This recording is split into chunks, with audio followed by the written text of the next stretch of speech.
Guys, welcome to the J. Scott Outdoors podcast. Today I'm going to be answering a bunch of listeners' questions, and I want to encourage you guys to, if you have questions, please send them to me, jscottoutdoors@gmail.com.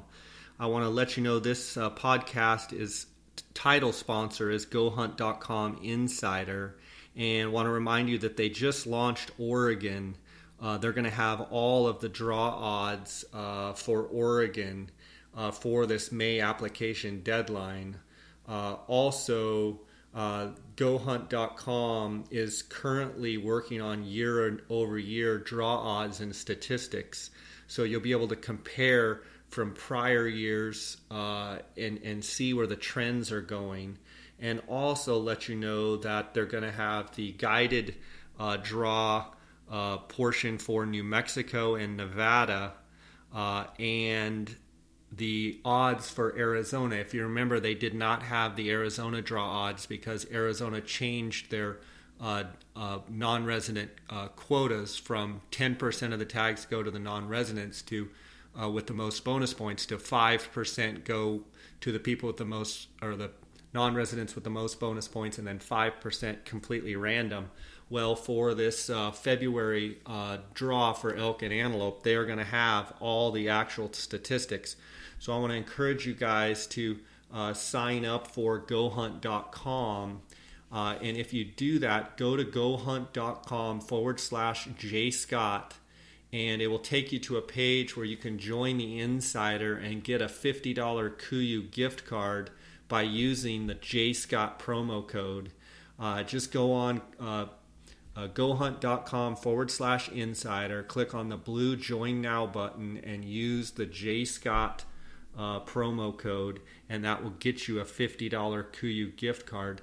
I can't tell you how many people that have emailed me saying how much they love the GoHunt.com Insider resource, so go check it out. Guys, let's get right to this episode. Guys, welcome to the J. Scott Outdoors podcast. Today we're going to go through, I've got a bunch of questions from listeners from a wide range of topics. And I want to thank you guys for all your support that you give me here at this podcast, and encourage you guys, if you have any questions, you can send them to jscottoutdoors@gmail.com. You can also go on Instagram or Facebook and send me direct messages through there. I try and answer these questions individually. Sometimes they come in waves, and I'm either on a hunt or busy with my other job or what have you, and can't get to them right away. But most of them I try and answer the same day. But I figure these are good questions that I would go ahead and answer on the podcast, because I'm sure if one person has the questions, other people have the same questions. So let's dive right into it here. Okay, this question is from Michael B. J. Quick question for you. What coolers, ice chests, do you guys run when you're on hunting trips or guiding? I'm in the market for a new one, and I keep flip-flopping between several brands. Just wanted to hear your opinion. Thanks. Keep up the great work. I love the podcast. Michael, the best that Dara and I use, obviously, are the Yeti Coolers. I believe I have three hard Yeti Coolers, or two hard Yeti Coolers, and then I have that soft, I'm not even sure what they call it, but it's kind of a duffel bag type that I use in my raft actually in the summer. The downside to the Yeti Coolers is they're heavy, heavier than just a normal cooler that you'd buy at Walmart. But the nice thing is they keep ice and keep things cold way longer. I'm going to say like 7 full days, even in hot temperatures. I did notice that if you can cool the core of the Yeti down before you are putting stuff in it, it also prolongs that. And then we also have, Dara and I, for our guided trips, we have just big industrial size coolers that you could buy at Walmart or at Cabela's. I don't even know the brands, but the big one, almost like where a 10-year-old kid could lay in them lengthwise. I mean, they're probably 5 feet long. And they don't keep ice near as well. But sometimes when you just have to pack a lot of stuff, you can pack dry ice on the bottom, and they work relatively well. And some of these colder hunts where it's not as imperative, you can get by with a cheaper cooler. Hope that answers your questions. Thanks for your support of the podcast. Okay, another question from Mark R. Jay, love your podcast. Starting to do more pack-in hunts for KUIUs. What do you consider a good overall weight for KUIU's rifle for a pack-in hunt, offering a balance between stable long-range shooting and keeping weight reasonable? Thanks so much, Mark. Mark, like I answered here in your email, I would say from that 6.5 to 9 pounds. That's always the dilemma of if you have too light of a rifle, I think you lose some accuracy when your rifle is too light. So I'm going to say, probably in that 7.5 to 9 pound range. And I like a heavier rifle, just because I think you can set them on a pack and they just shoot better. I would encourage you guys to watch out carrying too lightweight of a rifle. I've guided hunters in the past that have had super lightweight rifles, and the accuracy in actual field conditions when you're, any slight little movement on the pack when you're trying to shoot can mean the difference between, hitting dead on and not hitting where you want. So hope that answers your question. We could do a whole podcast, and maybe I'll get someone on here that's can really dig into the details of exact weights of rifles. But I'm glad you're getting into KUIU deer hunting, backpack hunting. I was fortunate this last weekend to join Dar and his son, his youngest son, on his second KUIU deer hunt. And part of the fun for me is just getting back in some of that country where people turn around. They may get there to your camp, so to speak, on a day hunt, but they got to get out of that country in order to be back down to their truck or back down to their stationary camp by say an hour after the sun goes down. So I like to get in there where maybe someone's going to reach you, walking for 4 or 5 hours in the morning. But by the time they get there, it's pretty warm. The deer probably aren't moving, and they're not much of a threat anyway. It seems like if you can get about a mile away from the closest road, the number of bucks that you see goes up dramatically. So Paul was able to harvest the first morning. My niece had a volleyball game. She plays college volleyball in California, and it's her senior year, and I hadn't gotten to see her play yet this fall. And her school was actually playing here in town in Phoenix. So that was Thursday night before the opener. So my plan was to get up early Friday morning after I went to the volleyball game and to walk into camp and get in there as close to light coming up as I could, and do some glassing. And Dar and Paul had spent the night in there before, and we were planning to spend 2 or 3 nights in there. And Dar and I had packed in water a few days before. I believe we took 100 pounds of water in there. And by the time I got in there, Dar had spotted 5 bucks, and one of them, or the 5 bucks were together. They were only 400 yards from the deer. They only had to move about 100 yards, and Paul was able to harvest his second KUIU deer. Real nice wide buck, kind of short G2 on one side, but a nice deer. Obviously, last year he shot that giant 121-inch just freak deer for his first year. So, but he was tickled pink with his buck, and had a great time as always hunting with Dar. He's been a great hunting partner over the years, and it's great to see him hunting with his boys. Him and Parker had shot Parker got his first Archery Elk in a kind of a mediocre unit in Arizona, and we did a podcast about that, and it scored just under 370 inches. And So Parker's quite the archer. It's great to see Dar getting out with his boys. That's kind of a long-winded answer, but I'll try and get someone on the podcast where we can talk more specifics about rifles and ultralight backpack hunting and which rifles are best and such. There's a question from Scott S. Hi, Jay. I was just listening to your podcast with Cody from the Outdoorsmans. I'm getting ready to get the Swaro 95mm and was wondering why you prefer the straight version. I'm a pretty tall guy at 6'5" and was all set on the angled until I heard you say you use a straight. Just curious, as a taller guy, what makes you go with the straight version? Thanks for the great podcast. I never miss an episode. I'm up here in Las Vegas. Just got back from a Unit 32 coos hunt and decided it's time to get a better spotter. Scott, I've got some great memories down in Unit 32 for coos deer. Back in the day, Dar and I really liked to hunt Unit 32. You had the Galeros and the Winchesters, and that's just a real classic area for coos deer in southern Arizona. It's kind of southeast Arizona. It's kind of over there. It would be east of San Manuel.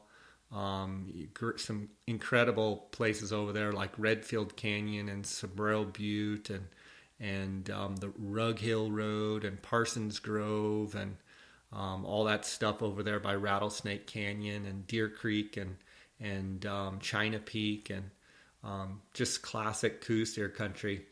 Going back to your question, I'm actually devoting a whole podcast episode with Cody Nelson on the straight and angled. It's gonna air here really quickly.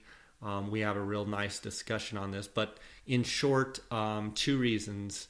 For me, the target acquisition with a straight spotting scope is much faster than with an angled. And number two, when I'm sitting down and glassing with my binoculars and I spot something that I want to put my spotting scope on, I pop the binos off. I use the Outdoorsman's adapter. I pop it, slide it off, and then slide the spotting scope in and immediately look. And I have my binos and my spotting scope set up so that they're looking at the same spot. And I do that ahead of time, and it's always good to check that. I've gotten where on a straight spotting scope, that's what I've always used. My target acquisition is much faster. And if I'm sitting down, I don't have to raise or lower the center post or raise or lower the legs of my tripod. Whereas if you had an angled spotting scope, if you picture the binos on a tripod and now all of a sudden that angle is a much higher, it tilts up, so you have to be a good 2 or 3, maybe 4 inches higher. At that point, you either have to lower your middle post on your tripod, or you have to raise up in your seat, or you have to lower your legs. And I know guys, I'll get some emails from guys saying they turn the angle to the side and kind of look, but it's never been for me. I've always been a straight spotting scope, and you're going to really enjoy my conversation with Cody Nelson where we go into it. I'm also a fairly tall guy. I'm 6'3", and for me, I don't see where height plays in any role in that at all, unless you're talking about standing, looking through a tripod, or using a tripod, looking through a spotting scope standing, which I rarely do. And I would encourage you not to stand and look through a spotting scope. If you get as low as you possibly can, build as strong a foundation or base with your tripod as you can. And that's the other thing. I always glass. I never use the center post of my tripod when I'm sitting. I always use the legs to get me to the elevation where I need to be. And so in other words, if I'm looking through an angled spotting scope, I can't lower the center post anymore because it's always bottomed out, if that makes sense, because I want it to be as stable as possible. So you'll get more out of the episode that I'm going to do with Cody Nelson, and it should be airing quickly. Scott, thanks for your support of the podcast. I have known the owners of the Outdoorsman's in Phoenix for over 20 years. They are the authority on optics and hunting gear. Outdoorsman's is the leading designer and manufacturer of high-quality tripods, mounting accessories, and pack systems for all hunters. Their customer service is the best in the business. Go to outdoorsmans.com or call 1-800-291-8065 and use the J. Scott promo code to receive 10% off any products. This is from Joshua B. He sends an email. Hi, I'm new to hunting in Arizona and I'm doing the late season elk archery hunt in Unit 22, November 11th. I was wondering if you had any scouting reports for that area at all for sale, or if you had any particular tips on finding a decent bull. I'm not shooting for trophy size. I scouted the area early September and saw some decent numbers, but I'm not familiar with elk movement in that area. I'm going to try it a couple more times to scout before the hunt, but was looking for some additional info to my own scouting to help have better shot of success. Josh, one thing I would tell you is, in my opinion, these late season archery elk hunts are very difficult because these elk in the late season, they move out of some of those softer areas in meadows and more open areas to some of the thick north facing dark timber, manzanita, pine, thick timber to kind of recuperate from the rut. And one positive is typically if you're going to find bulls that time of year, they're going to be bachelored back up together like they are in the summer. They're not calling as much, as a matter of fact, very little. I'd maybe try out that real game calls call if you were going to call at all. I wouldn't do any bugling, but maybe if you got in close and there were 4 or 5 bulls, quite possibly could maybe do some calling and have them come over curious. If it were me though, I would probably stalk them and not make any noise and not let them know you're there. That hunt can be productive in my mind in 2 ways. If you have a good water source that you could set a tree stand on or a ground blind and maybe run some trail cameras and hope that it's dry, which it's been very, very dry, so that might be a great tactic for you coming up. But it's kind of a real scouting inducive hunt in that you really kind of need to know where those elk are. And that leads me to my second point, that if you do a ton of glassing and find those bulls, once you find where they're at, and if you can watch them and kind of pattern them and figure out what they're doing, they usually have a small little tight range that they run in that time of year. So spend more time looking and glassing. I would focus on thick north facing, kind of the nasty parts of the unit.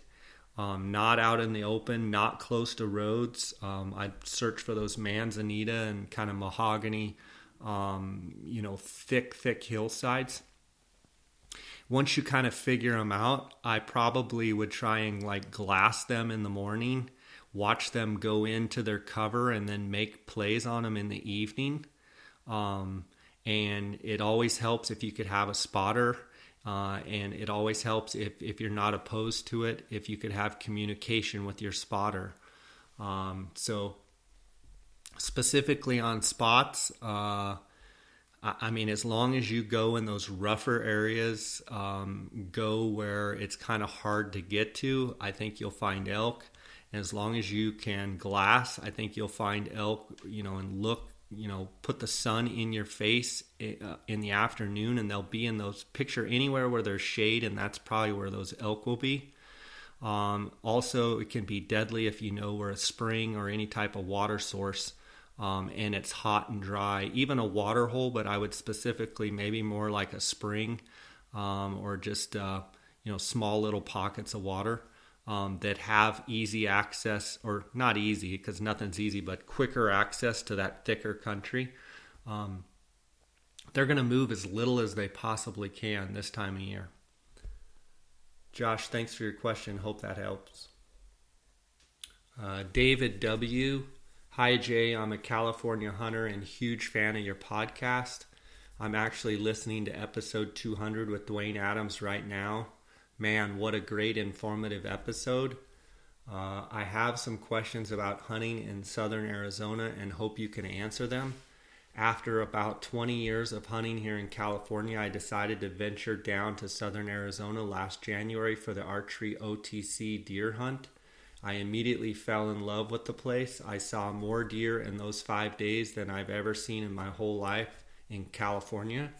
On top of that, I also got to finally see a Coues doe in the hills one morning. Man, I'd love to get one of those bucks. What an awesome hunt it was. My questions stem from the problems I encountered on that hunt. Hunting the rut afforded me the chance to see a lot of bucks, but getting to them through the herd of does and seemingly billions of eyes and ears and noses was very challenging to say the least.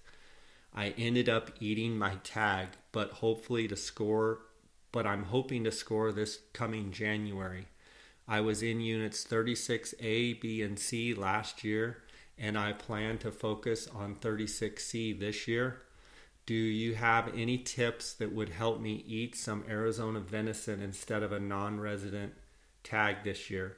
I will truly appreciate any info you can give. Thanks for your podcast, as it gets me through my work days when I wish I were out hunting.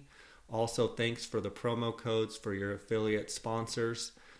Those save us a lot of money that we can put to hard-earned tags on things we enjoy.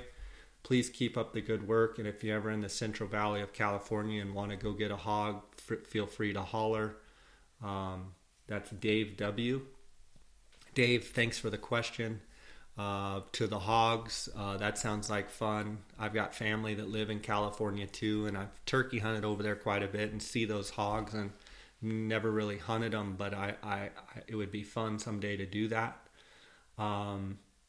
Coues deer in southern Arizona, what a treat for you to get to go down and spend time. For those of you that don't know, January is the time that those Coues deer, and even the mule deer for that matter, you can buy an over-the-counter archery tag, and you can actually hunt both Coues deer and mule deer, either one, any antlered deer, and they're rutting. The Coues deer are kind of predominantly at the beginning of January, but all through the month, and then the Coues deer really kick in say around the 5th to the end of the month, and so it's a great time. You got the whole month and some of the most beautiful country. And 36C, I've spent a lot of time in 36C and I love it. It's got a lot of that ocotillo and yellow grass, and it's kind of a more deserty unit. A little more A and B have a little bit more oaks. 36C is mostly mesquite and ocotillo. There are a few places that do have oaks, but it's just a beautiful unit. It's a great time of year to be down there because the deer are rutting and the weather. You got lows, anywhere from say 25 to 35 in the mornings, but it usually warms up pretty nice into the 60s, maybe even 70s, depending on what's going on. Do I have any tips for you? Yeah, absolutely. Coues deer that are rutting can be patterned if you can get up on a high knob and glass with binoculars on a tripod, and try and spend a couple days figuring the deer out, figuring which hillsides that they like, and figuring where you can make a play on these deer.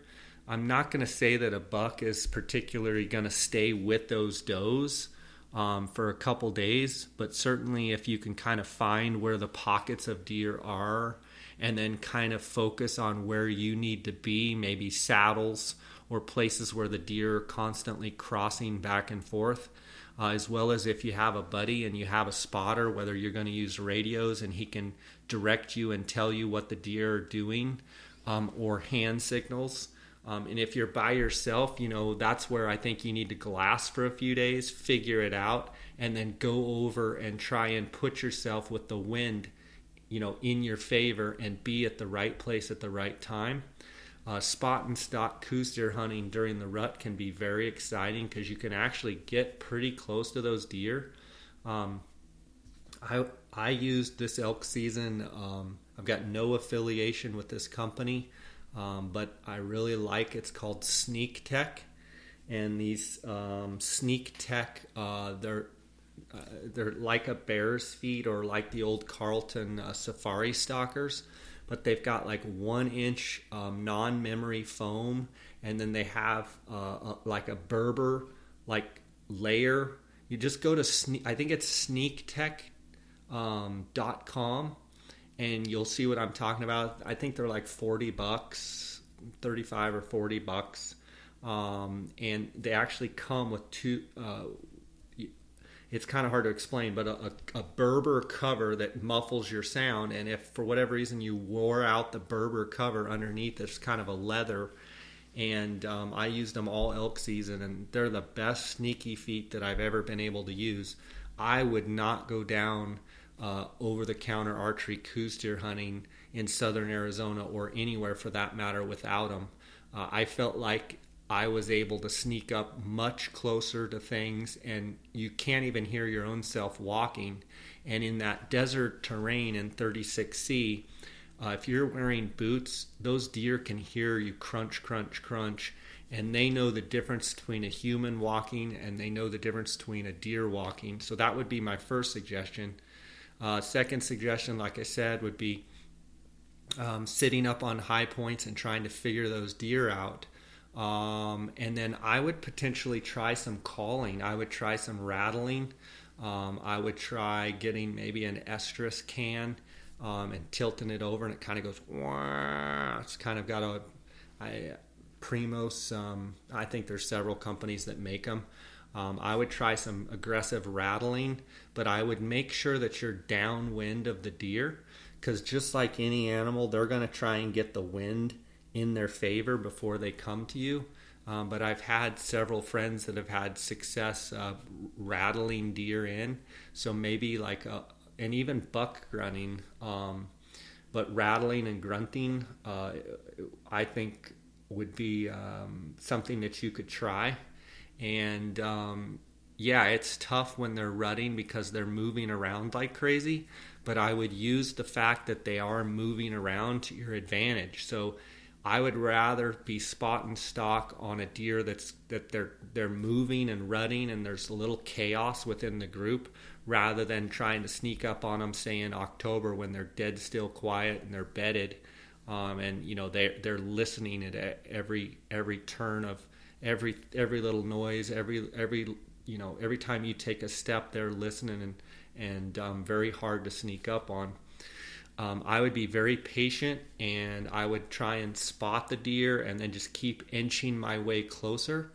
I would probably try and be above the deer, and then just keep sliding towards them, keep the wind in your favor, try some rattling, and then just keep doing that day after day after day, and I'm almost positive you'll get a shot at a buck. So hopefully that helps, David.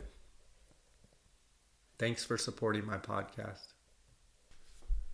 This question comes in from Jeff. Hey Jay, I'm a big fan of your podcast and listen to it religiously. If I could ask you some quick questions that aren't hunting or fishing related, that would be great. As I've listened to you share your experiences, can I ask what was your major in college? Jeff, my major in college was actually justice studies. My first semester in college, I went to Abilene Christian University. I played golf in high school and went out and tried to walk on at Abilene Christian University. It's in Abilene, Texas. And I went out there and was able to play in a tournament or two. and was kind of just not making the traveling squad. And by about the mid-November, when the wind started blowing, and I went out, I had a 1965 Mustang at the time. That's what I drove out to college. And it was cold, and one morning I went out to my Mustang, and I went to open the door, and it was frozen solid. They had what they called, I'd never experienced it here in Arizona, but sleet. So it was actually raining, but it turned to sleet, and there was literally a half an inch of sleet all over my vehicle, and I could not get the door of my Mustang open. And that afternoon, I called back home, and I said, Dad, what are you doing? He said, I played 36 holes today. I said, I'm coming home. He said, what do you mean? I said, it's too cold here. I'm coming home. So I always laugh at that story. I came home. I went to Grand Canyon University. I went there for 3 years. I was fortunate. I played on and off the golf team. I was able to, I usually, if anything, maybe I made the fifth man on a traveling team. I was just an average college golfer, maybe just a little bit better than average Division II player. Only made a couple, say 2 or 3 tournaments a year. I worked at Desert Mountain Golf Club here in Scottsdale, and then I had 18 hours to finish up, and I ended up transferring to ASU. And I believe it was called Criminal Justice at Grand Canyon University. And then when I transferred to ASU and finished up my 18 hours there, I think their program there was called Justice Studies. So I finished, and it actually took me 5 years, and I graduated, I believe, in the December of 1996. And December of 1996, I graduated from ASU with a degree in Justice Studies. His next question, how did you get into the real estate investing business? How would you recommend a beginner go about getting into that type of business? So when I graduated from ASU, I knew that I had originally thought maybe I wanted to be FBI or be an attorney. And by then I was just plumb sick full of school. I was a really good student in high school, and I was just a mediocre average student in college because I had severely lost interest, and wish I would have started real estate. I wish I would have started real estate in high school, to be honest with you. But my dad was always in real estate, and he did residential sales, residential resale. So he sold homes, and I was talking to him about it. But I also had several friends on my high school golf team. Their dads were real estate developers, and I took them to lunch and picked their brain. And I'm always an advocate of talking to people that have already done it and trying to pick the brain of those that, I don't want to pick the brain. Well, I'll pick anybody's brain, but I don't want to pick the brain of someone that hasn't done it. I want to talk to the guys that have firsthand experience. And, they recommended commercial real estate and development.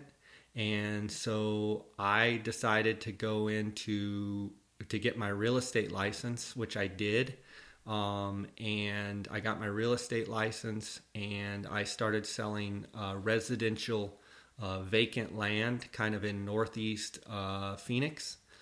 And I focused on residential vacant land, and from 97 until now, my bread and butter has been buying and selling big parcels of land and bringing in the utilities and selling them to mom and pop builders, selling them to land investors, and selling them to builders.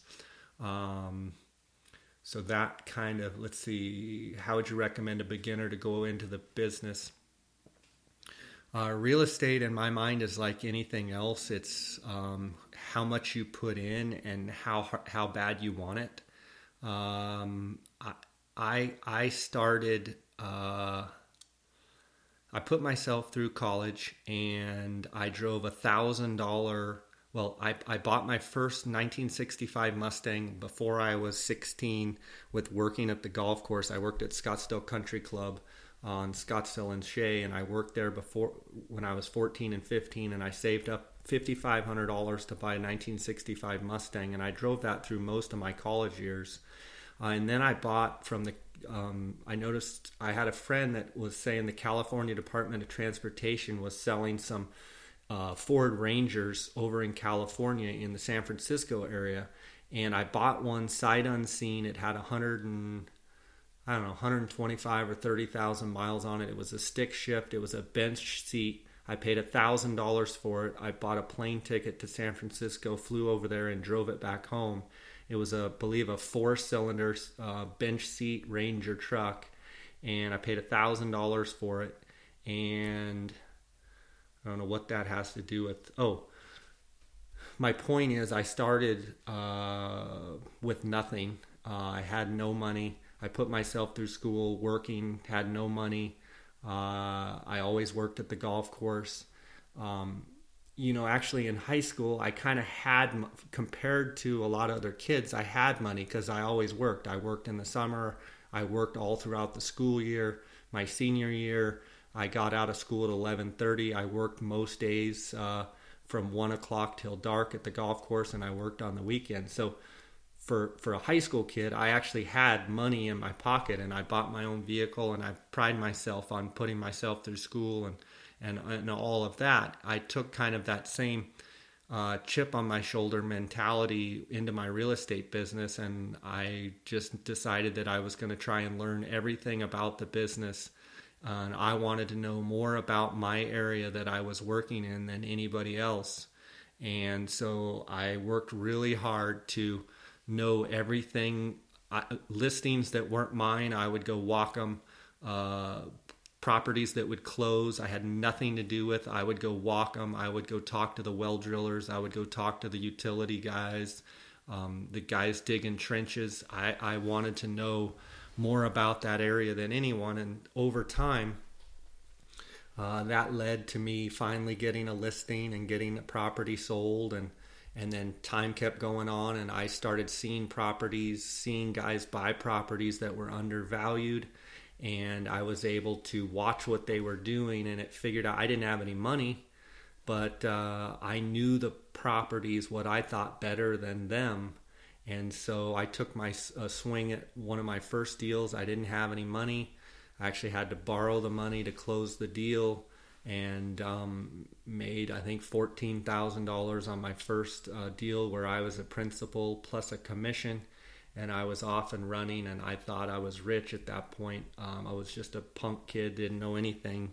I actually had learned a lot, but I had no experience. So I just kept at it. And I think real estate is one of those things that if you just really want it and you have any type of a decent market, you can make a lot of money.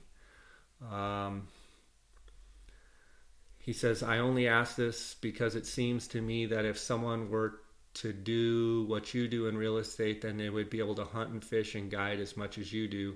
In other words, live the dream. I'd really appreciate some feedback on that. I would say yes. A lot of people can look at the amount of time that I get to spend hunting and fishing. But I would say if they knew me from 97 to 2008, while I still did a lot of hunting and fishing, I worked nonstop. I worked morning and night. I worked sun up to sundown.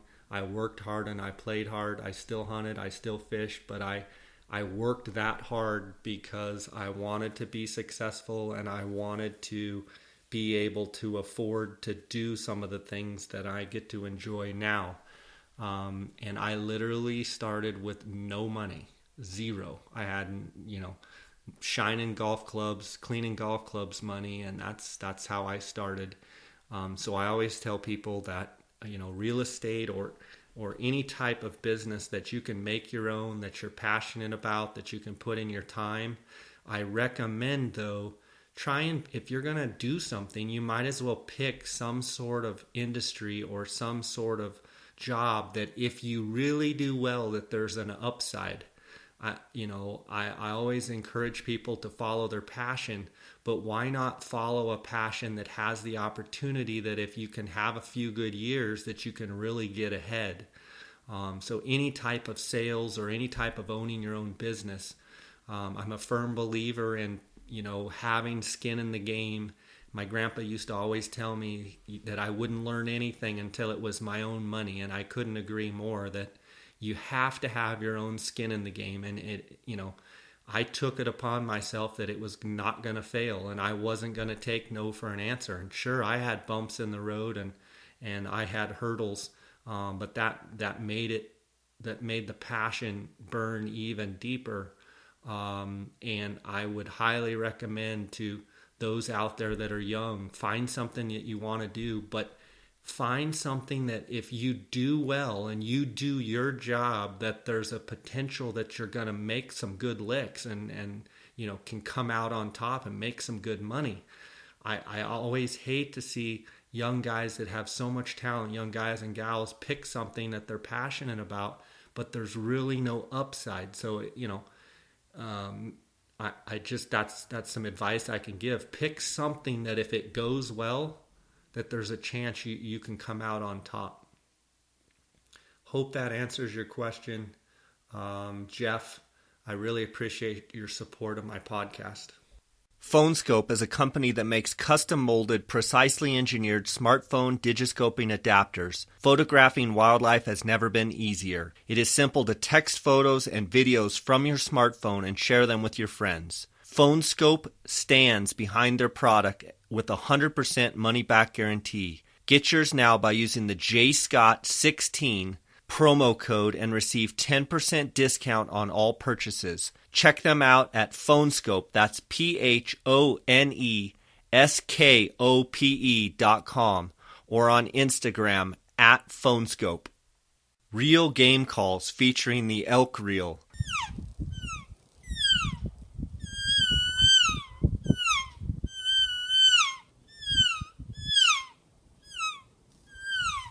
Real Game Calls makes innovative, realistic, and easy-to-master calls using their proprietary, revolutionary design. They are located and manufactured in Gypsum, Colorado. Their calls were designed and battle-tested on some of the hardest hunted terrain on Earth. Check out elkreel.com. Use the promo code JScott and receive a 20% discount on all purchases. Go to www.elkreel.com. Here's a question. What is your favorite KUIU pant for hunting? Oh, wait a minute. What is your favorite KUIU pant for hunting elk and Coues deer? Kevin P. Okay, so my favorite, I'm a firm believer in KUIU. I love it, from the top down. I love Jason Harrison, the founder. I've been able to hunt with him a couple times and just really enjoy being around him. But he makes an incredible product. And speaking of someone that's passionate, he's passionate. He started his own business. He started a business that if he did well and pushed his passion, it would have some upside. He's done very, very well for himself. But he burns with passion to make high quality products. My favorite KUIU pant for elk and Coues deer. So I'm going to say that the Tiburon, for Arizona elk hunting, I wore them in Utah as well, but for Arizona elk hunting and any warm weather hunts, and I would say like archery, deer hunting, spring turkey hunting, archery elk hunting, my favorite pant is going to be the Tiburon pant. And the thing that I like about the Tiburon is they have that air dot technology where air flows in and out of the fabric, and if you actually hold it up to the light, you can see there's these little pinholes. When you're looking at the pant, when I have them on or somebody has them on, you can't tell, but when you hold it up to the light, you can see those little air dots. And they let air flow in and out. The other thing I like about most of the KUIU pants is down from, say, like your hip bone down to above your knee on the outer part, like so out by your thigh. They have the zippers, and you can zip that down, and it has mesh there. So they breathe really, really well. So that's my favorite, like elk or warm weather KUIU pant. Now, Coues deer hunting, I wore those Tiburon pants on this backpacking Coues deer hunt. The one thing I will tell you is you have to watch wearing the Tiburon on some of this Coues deer country where there's a lot of cat claw and a lot of that wait a minute bush is what Dar and I call it, where it just grabs and it I would say it's not extremely durable, but it's the Tiburon is my favorite. If you're talking most Coues deer hunting, not archery hunting in August, but most October, November, December hunts, I'm going to say go with the attack pant, which is kind of between the guide pant and the Tiburon. It's got the four-way stretch. It doesn't have the air dot technology, but it's a little bit more durable than the Tiburon. And then if you're hunting in real cat claw country, I recommend the guide pant. Now the guide pant has a fleece lining. It also has the zippers down the side so you can vent. But the guide pant is my favorite to wear in Mexico or on the December Coues deer hunts where it can be cold in the morning. The guide pant is the most durable pant of all the KUIU pants, but it's also going to be the warmest. So I hope that answers your question, Kevin. I love KUIU. I have all of their stuff, and that's all I wear. Let's see. Dan T says, tell me about your Coues deer and Gould turkey hunts in Mexico. Can I hunt them both at the same time?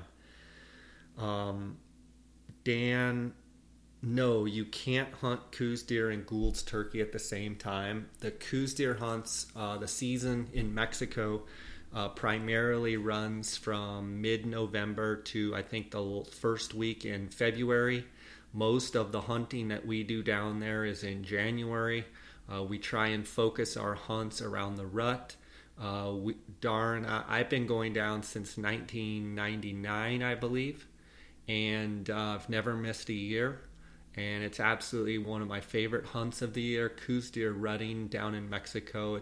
I love the country, I love the people, I love everything about it. You see the buck to doe ratio, you see a lot more bucks than you do on state land.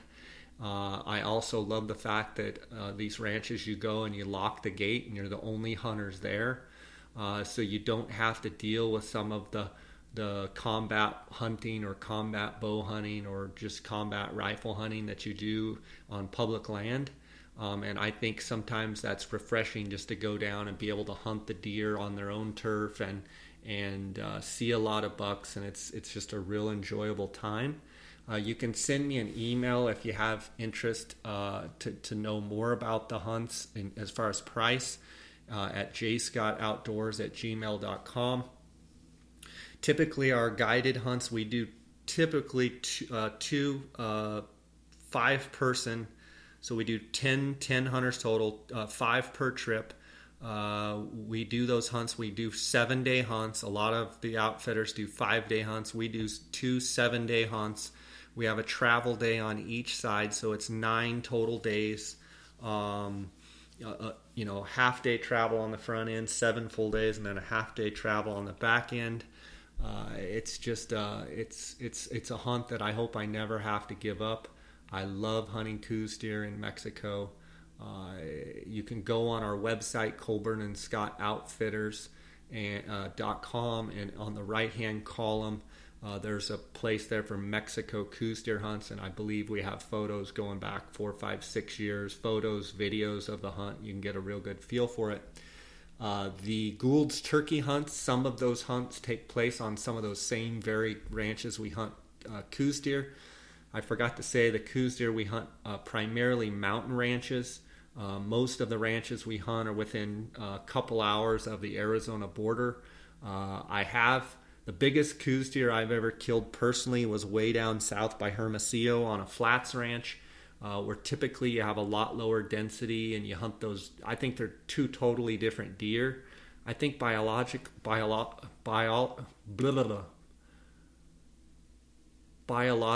they're the same deer, but they're just different. You get way down there in the flats and you've got, maybe on the whole ranch, you might have 3 knobs on the whole ranch where you get up and get some elevation, and those Coues deer live out in those flats and they grow up to be big giant deer, but you may only see 10 deer in a week. Whereas we primarily hunt mountain ranches where, you're seeing, most ranches are 10 to 20 bucks a day, sometimes even more.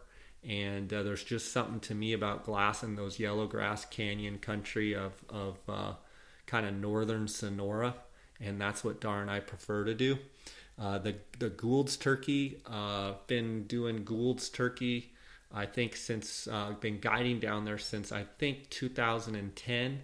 Last season we killed 26 Gould's turkeys, I believe, on 7 different properties. And the Gould's turkey is an amazing bird. Most of the time the hunts are 3-day hunts. Most of the hunts I take 2 guys at a time. We're the only people there. I have customized trips where, groups of 4 and 5, all guys that know each other. We've been able to do some great trips over the years. My shotgun hunters are usually always 100% success. I have had a few bow hunters get their first bird but not get their second bird. Most of the hunters that come down choose to hunt 2 turkeys. The gobbling is awesome. The strutting, and I use Dave Smith decoys. They come in and just beat up my full strutters and my jakes, and they're a real interactive bird just because they don't get any hunting pressure at all. So we roost them at night. We make a play for them in the morning, a roost set up, then we run and gun them, and then we go back and have a siesta and get some lunch, and then we start it all over in the afternoon, running and gunning, and then roosting that night, and we just carry that over. It's one of my favorite hunts of the year. I have my own separate website, Gould's Turkey Hunt. That's GOULDS Turkey Hunt, GouldsTurkeyHunt.com. You can go on there and watch every year. You can go watch all since 2000, I think the last 6, I guess it'd be the last 6 years, video and photos of those hunts. It's a hunt like the Coues that I hope I never have to give up. Absolutely love it. I usually do my hunts down there the first 2 weeks of May. Considering doing some hunts this year, the last 2 weeks of April. Got some great leads on some properties in Chihuahua, and do some hunts in Sonora in May, and possibly do some Goulds in Chihuahua. The difference is Chihuahua has much higher density of Goulds. So some of these ranches, where you could shoot 20 birds on one property, as opposed to my Sonora ranches, most of them you could only shoot 8 birds per year to keep the population up and the super high quality hunting. So I hope that answers your question, Dan. If you have any questions, you can email me at jscottoutdoors@gmail.com. You can also go on my Instagram page at jscottoutdoors, and you can see tons of Coues photos and videos from our success down there, and tons of Gould's Turkey videos and photos as well. Last question. There's a lot more questions, but the last question for this episode. What boots are you running this season, Pete? So Pete, I'm running some Asolo drifters. It's a lightweight synthetic boot. I want to say that Asolo is from Romania, and I really like them because they're lightweight, and I want to say they're just kind of a just over the ankle boot, but they're real lightweight. They're real durable. They have a stiff sole. I kind of fought plantar fasciitis for a while, and it seems the stiffer sole boots work better for me. I wore those a lot on my elk hunt. I've also, for the last 3 or 4 years, actually probably 5 years, I've worn the Schnee's Granite. They're a 10-inch boot. They're like a bomb-proof boot, full leather. It's got the rubber rand. I believe they have the Vibram sole. And I really have liked those Schnee's Granite. But I also just got a pair of crispy guide boots. And the crispy guide boot actually looks just like the Schnee's Granite. and I have been breaking them in, and they feel really good to my feet. They actually feel a little bit more comfortable than the Schnees so far. And I haven't worn them. These sheep hunts coming up will be my first time that I've actually worn them in the field. I have been wearing them this summer, and I have been wearing them on my daily hikes, trying to get them broke in. And I was going to wear them last weekend on the backpack hunt with Paul and Dar Colburn. But I was afraid being in there 3 days and the temps being 95 degrees. I was afraid that if we were doing some pretty gnarly country, that I didn't want to give my feet any problem. So I figured I'd wear them another couple weeks here on my trail runs and hikes in the mountains here by Phoenix, and get them just perfect. But very quick to break in, very, very comfortable, and I think I'm really going to like these crispy guide boots, much like I think I'm on my second pair of the Schnees Granite, and they look very, very similar. I will say the Schnees Granite took me a little longer to break in than these Crispies. The Crispy immediately felt really good on my feet, and I think it's important that I may like something, but you need to try them on yourself, and everybody's foot's different. And then the other thing is make sure you have some Leuco tape. Leuco tape is you can get it at Amazon.com, and it's good to put on your heels or anywhere if you get any hot spots. That Leuco tape will actually stay on. You can shower with it on, and it will stay on and cover up those hot spots. So guys, I want to thank you for tuning in to my podcast. I want to thank you for all the support and all the questions and all the loyalty that you guys show me. I want to thank my sponsors, GoHunt.com, Insider. They've been with me from the beginning. I want to thank PhoneScope.com. I want to thank the Outdoorsmans and Real Game Calls. Without these guys, I'm able to put a lot of time into this podcast. But because of the sponsor support and because of all the great feedback I've gotten from the sponsors, that you guys have also supported the sponsors, they make this podcast possible. So it's kind of a joint deal, great support from you guys and great support from the sponsors. Make this where I can spend as much time as I do, and I love doing it, and the feedback that I get from you is overwhelming. And I want to leave you guys with some feedback. If you follow me on Instagram, it might be just a touch redundant, but I've got, 18 or 20 testimonials from the hunting seasons where guys had hashtagged me, actually they sent me these direct messages by email or by Instagram. So I want to read a few of them to you, and I want to thank everybody for their support. And throughout this fall season, if you want to hashtag JScottOutdoors or at JScottOutdoors or hashtag JScottOutdoors podcast, that'd be great. If you have any testimonials where something that helped you in the podcast on these Coues deer or sheep or mule deer or elk hunts, feel free to send it. I'll post it on my Instagram. It says, J Scott Outdoors podcast listener Roberts JD writes, "Hey Jay, I just wanted to thank you for all you're doing on the podcast, and thank you for your awesome guests. This was my first ever bull elk. I drew a tag here in Washington, and due to your podcast, I was successful and was on the elk every day. I had 5 shot opportunities, and in Washington, that's not really common, and especially for a beginner. Thanks again, Jay."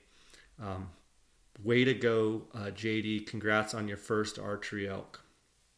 Here's another one. Dustin Hollowell writes, "Jay, first, I love your podcast. It gets me through work, long drives, long runs, workouts, etc. Thanks for doing it. I chatted with you a bit back in April about bow hunting elk and said I would follow up with the outcome. Well, it was it was a great trip, and the hunting was much better than the rifle hunt. The bulls were very vocal, minus the windy days. We had a couple of encounters with 300-inch plus bulls. which was way more than we expected. We harvested 2 branch bulls while we were there and had a blast. We were able to shoot one at 21 yards that I'm not sure I would have passed in any unit anywhere. Anyway, just wanted to follow up. Thanks again for the podcast. Dustin, congratulations. Thanks for sending me this testimonial. And guys, there's many more here on my Instagram. Thank you guys for all of your support. And God bless you all.